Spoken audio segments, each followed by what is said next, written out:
शीर्षक, बुरे से बुरे समय में भी हार मत मानो, कृष्ण का संदेश। क्या कभी आपको ऐसा लगा है कि सब कुछ खत्म हो गया है? मेहनत करने के बाद भी परिणाम नहीं मिला, लोगों ने साथ छोड़ दिया, परिस्थितियां आपके खिलाफ खड़ी हो गईं। अगर हाँ, तो आज की यह कहानी आपके लिए है, क्योंकि आज मैं आपको बताने जा रहा हूं बुरे से बुरे समय में भी कैसे खड़े रहना है, कैसे मुस्कुराना है और कैसे जीतना है। और इस कहानी में आवाज होगी श्री कृष्ण की, जो हमें सिखाते हैं समस्या बड़ी नहीं होती, हमारा विश्वास छोटा हो जाता है। मुख्य कहानी भाग 1, संघर्ष की शुरुआत। एक गांव में आरव नाम का एक युवक रहता था।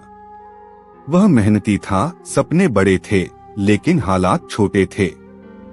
हर बार जब वह कुछ नया शुरू करता, कभी पैसों की कमी आ जाती, कभी लोग मजाक उड़ाते, कभी घर वाले कहते तुमसे नहीं होगा। धीरे धीरे आरव के अंदर डर बैठ गया। उसे लगने लगा कि शायद किस्मत ही खराब है। एक रात वह बहुत निराश होकर मंदिर के बाहर बैठा था। आंखों में आंसू थे और मन में सवाल। तभी उसके भीतर से एक शांत आवाज आई, क्यों रो रहे हो? आरव चौंका। वह आवाज बाहर से नहीं, उसके अंदर से आ रही थी।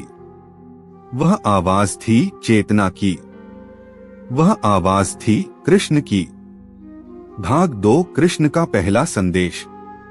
कृष्ण ने कहा, आरव, समस्या से भागने वाला व्यक्ति कभी समाधान तक नहीं पहुंचता। तुम्हें गिराया नहीं गया, तुम्हें मजबूत बनाया जा रहा है। आरव बोला, लेकिन मैं थक गया हूं। कृष्ण मुस्कुराए, थकान शरीर की नहीं, मन की होती है, और मन को हारने की आदत तुमने खुद दी है। जब तक तुम खुद को कमजोर समझोगे, दुनिया तुम्हें कमजोर ही मानेगी। भाग 3, बुरे समय की असली सच्चाई। कृष्ण ने आगे कहा, बुरा समय तुम्हारा दुश्मन नहीं है, वह तुम्हारा शिक्षक है। जब सब ठीक चलता है, तब तुम सीखते नहीं, लेकिन जब सब गलत होता है, तब तुम बदलते हो। तुम्हें यह मत देखना है कि कितनी बार गिरे, तुम्हें यह देखना है कि कितनी बार उठे। आरव ने पूछा, लेकिन लोग क्या कहेंगे? कृष्ण बोले, जब तुम हारोगे तो लोग हंसेंगे, जब तुम जीतोगे तो वही लोग ताली बजाएंगे। इसलिए लोगों के लिए नहीं, अपने लक्ष्य के लिए जियो। भाग 4, बदलाव की शुरुआत। उस दिन के बाद आरव ने फैसला किया, वह शिकायत नहीं करेगा। उसने हर सुबह खुद से 3 बातें कहना शुरू किया। मैं परिस्थिति से बड़ा हूं, मैं हार नहीं मानूंगा, मैं हर दिन थोड़ा बेहतर बनूंगा। धीरे धीरे उसका आत्मविश्वास लौटने लगा। परिस्थितियां वही थीं, लेकिन सोच बदल गई थी। और याद रखो, जिस दिन सोच बदलती है, उसी दिन किस्मत बदलने की शुरुआत हो जाती है। भाग 5, असली शक्ति कहाँ है? कृष्ण की आवाज फिर आई, शक्ति बाहर नहीं, भीतर है। जब तुम डरते हो, तो शक्ति सो जाती है। जब तुम विश्वास करते हो, तो वही शक्ति जाग जाती है। तुम्हारी सबसे बड़ी लड़ाई दुनिया से नहीं, अपने संदेह से है। भाग 6, सबसे बड़ा मंत्र। कृष्ण ने अंत में कहा, अगर जीतना है, तो 3 चीजें याद रखो।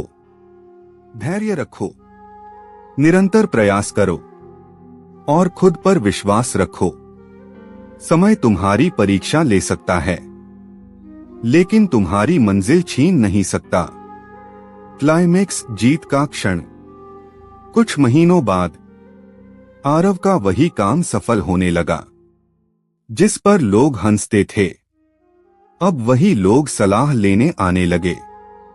लेकिन इस बार आरव मुस्कुराकर कहता, मैंने हालात को नहीं बदला, मैंने खुद को बदला, और यही असली जीत है। अंतिम संदेश। अगर आज आप टूटे हुए हैं तो समझ लीजिए आपको नया आकार दिया जा रहा है। हार मानना आसान है, लेकिन जो आखिरी सांस तक खड़ा रहता है वही इतिहास लिखता है। याद रखो, तूफान आएंगे, लोग गिराएंगे, हालात डराएंगे, लेकिन जो खुद पर विश्वास रखता